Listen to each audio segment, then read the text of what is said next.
Good morning guys. Ito po yung beef special recipe natin. Walang pangalan kasi wala naman tinilaran. Siguro comment lang kayo kung ano yung pwede natin gawing pangalan dito. Siyempre hindi mawawala yung panguna nating sangkap, ang baka. Sa dali ko na lang ito binili kasi yung dati nakabili na ako doon at madaling palambutin. Lagyan natin ng konti lang o sakto lang na paminta. Pasensya na nga pala kayo, pangat ng boses ko ngayon kasi inuubot sinisipon ako.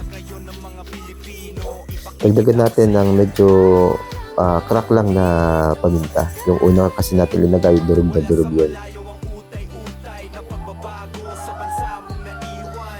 Yan, maglagay na rin tayo ng tuyo na o tinuyo na sili. No?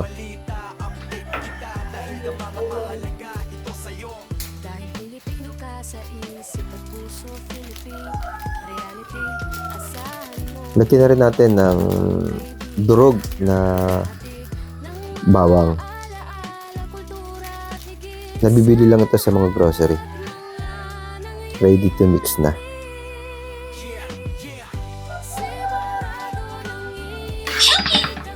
Pagkatapos haluin lang natin. Ganito lang yung paghahalo. Pero mas masarap sana kung linalamas o kinakamay. Pero ako, kasi nagsimula na nga na magkaroon ako ng konting sipon, kaya minabuti ko na gamitin na lang yung sandok.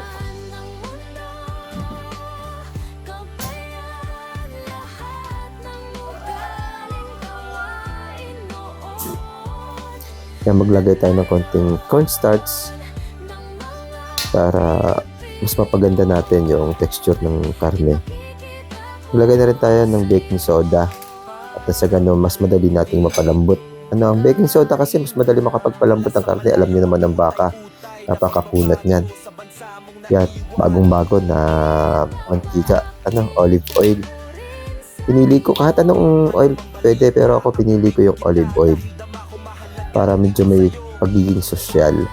Pasko naman eh.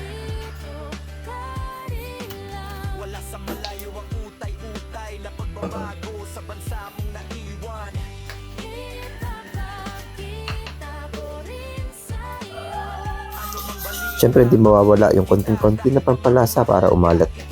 Siyempre, yung natural na asin na mula sa dagat, natuyo sa araw. Siyempre, haluin natin na magsama-sama ang lahat ng sangkap nang sa ganon, manuot sa laman ng karne ang mga pampalasa.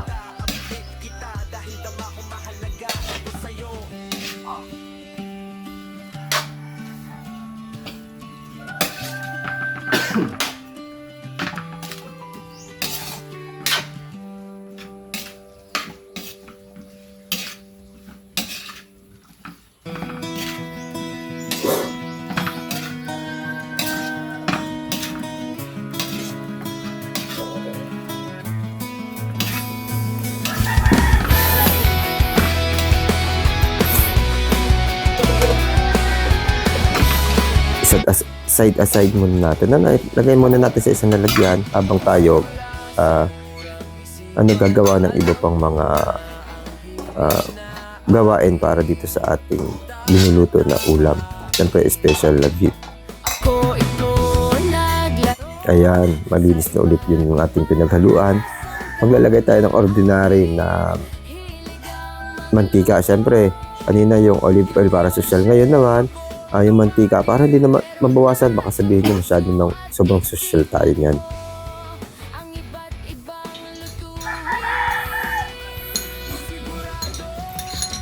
At unahin natin ilagay ang ating bawang, siyempre para sa nakasanayan.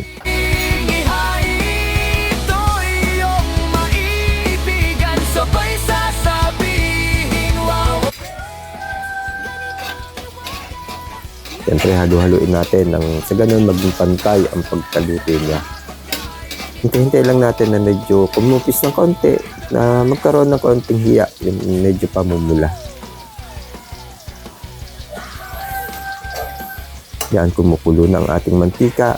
At siyempre, huwag natin kakalimutan, isunod na natin ang mahiwagang sibuyas. Mahiwaga kasi yan ang isa sa nagpapasarap Sikreto yan ng mga kusinero, ang maglagay ng maraming sibuyas. At ito na nga, oras na para ilagay natin ang pangunahing sangkap, ang ating binabad na baka.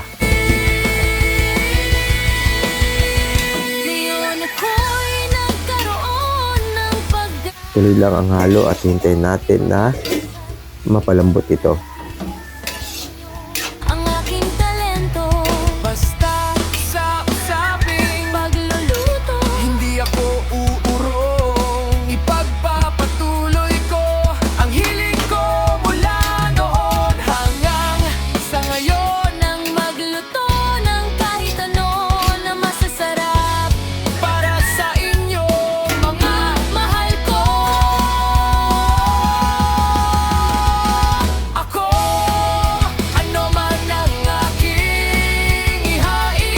Maglalagay din tayo ng Knorr seasoning. Yung parang yung soy sauce. Chili ang flavor nito. Siyempre baka kailangan medyo may kagat ng anghang.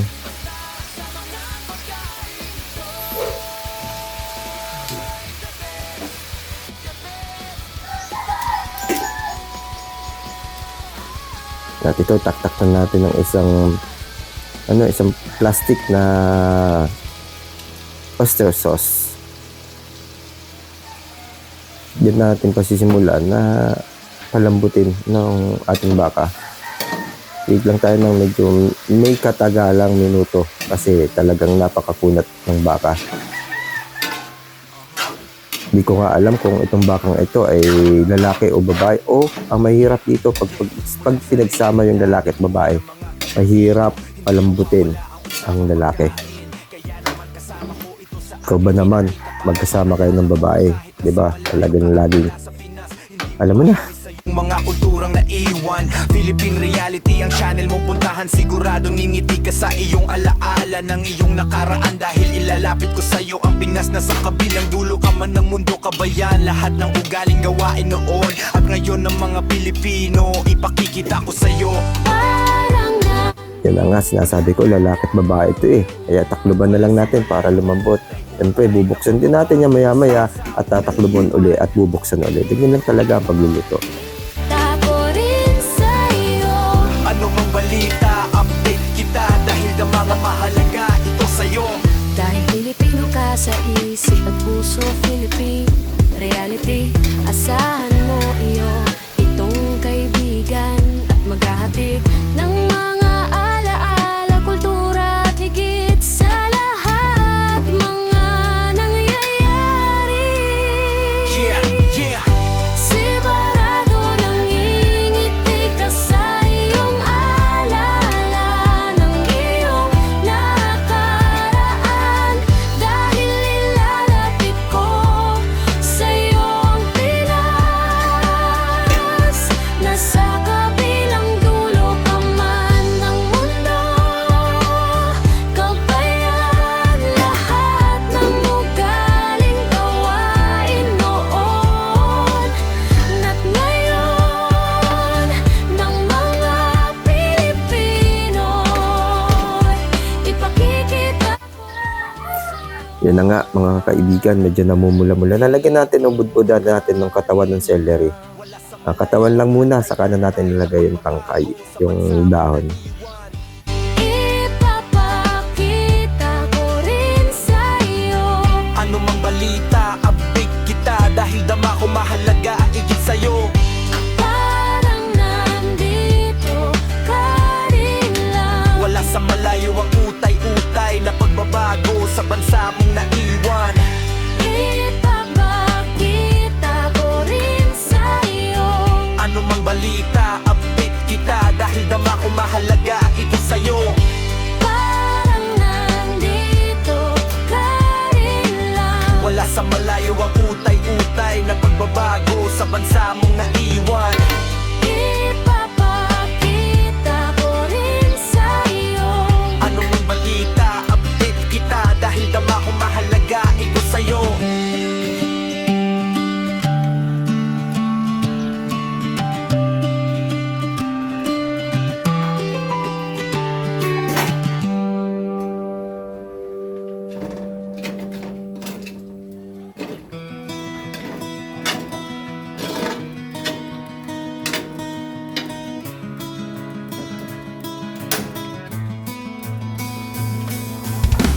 Ito na nga mga kaibigan, sa tingin ko ganap ng malambot ito. Kaya pwede na natin ilagay yung iba pang sangkap. Siyempre yung gulay, yung pampasarap. Yan, naglagay na tayo ng carrot.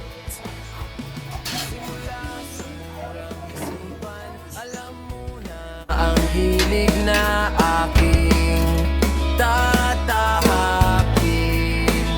Ako ito naglaro sa iba't ibang mga sangkap na akin hilig ang magluto.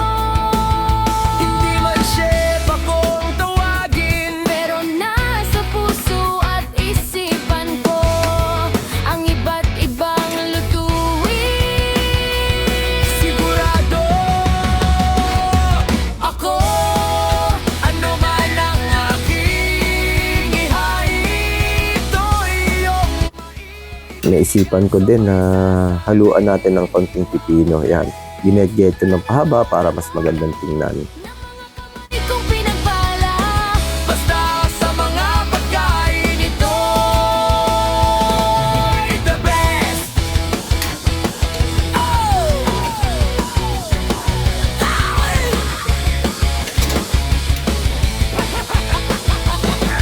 Wala mang pangalan o tawag ang nabubuo kong pagkain.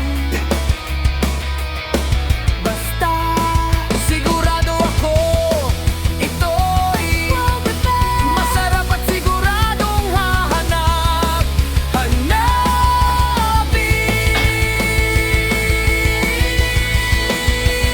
ngayon ako'y nagkaroon ng pagkakataon ipamalas at ipagmalaki sa inyo ang aking talento. Basta sa usaping Pagluluto, hindi ako uurong, ipagpapatuloy ko ang hilig ko mula noon hanggang sa ngayon. nang magluto ng kahit Para mabalanse yung lasa, lagyan natin ng konting asukal. Pinili ko na yung brown o yung pulang asukal. Ako, ano man ang aking ihain, ito'y iyong maiibigan. Sabay sasabihin mo, the best. ganito ang iwaan ng mga kamay kong pinagpala. Basta sa mga pagkain, ito'y the best. The best, the best.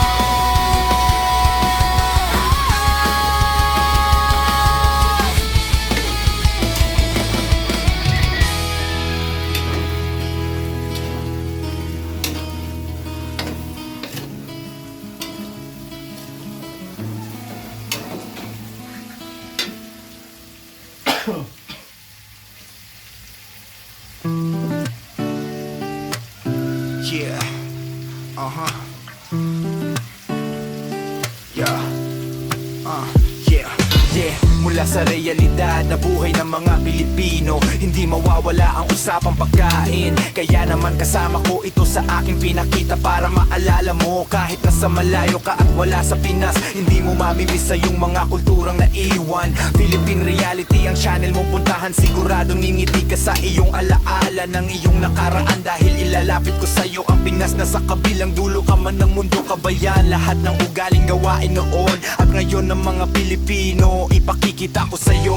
Parang nandito ka rin lang. Wala sa malayo ang utay-utay na pagbabago sa bansa mong naiwan.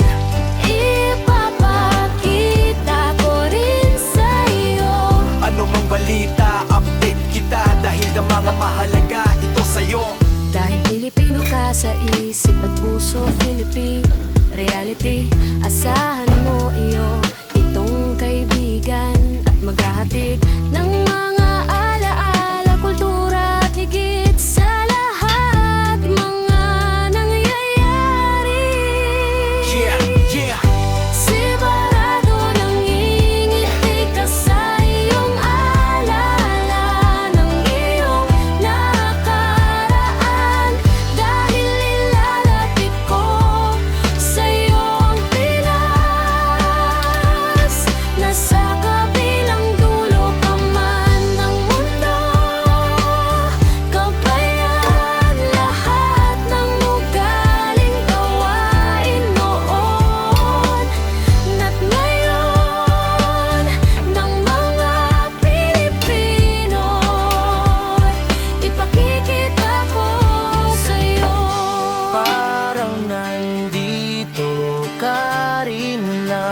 sa malayo ang utay-utay. Sa tingin ko naman, ganap ng malambot itong ating binuluto. Kaya, siyempre, lagyan na natin iba pang mga sangkap. Sama na rin natin yung Chinese pechay. Alam naman natin na napakadali nitong iluto, kaya ito yung pinanghuli natin. Sa'yo, Parang nandito ka rin lang. wala sa malayo ang utay-utay na pagbabago sa bansa mong naiwan. Ipapakita ko rin sa'yo. Ano mang balita, update kita dahil dama ko mahalaga ito sa'yo. Parang nandito ka rin lang. Wala sa malayo ang utay-utay na pagbabago sa bansa mong naiwan. Ipapakita ko rin sa'yo. Ano mang balita, update kita dahil dama ko mahalaga ito sa'yo.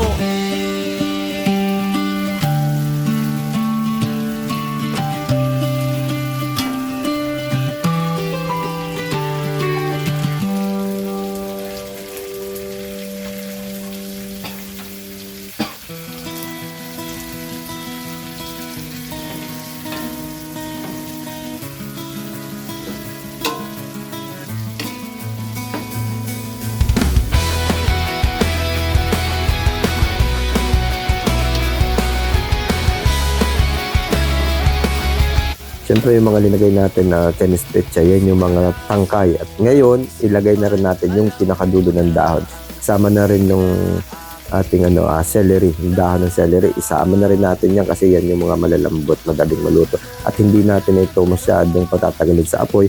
Siyempre, dahil madali itong malabog.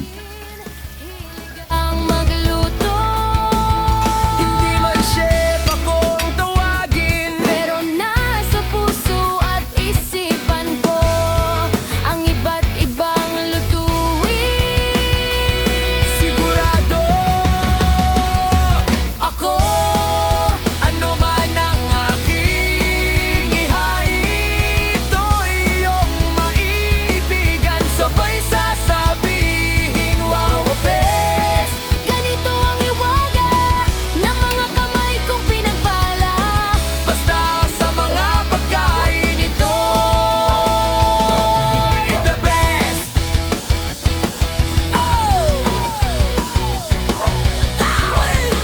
Oo nga pala mga kaibigan, hindi ko na nasabi kasama ng mga dahon yung mga natin, green and red na sili.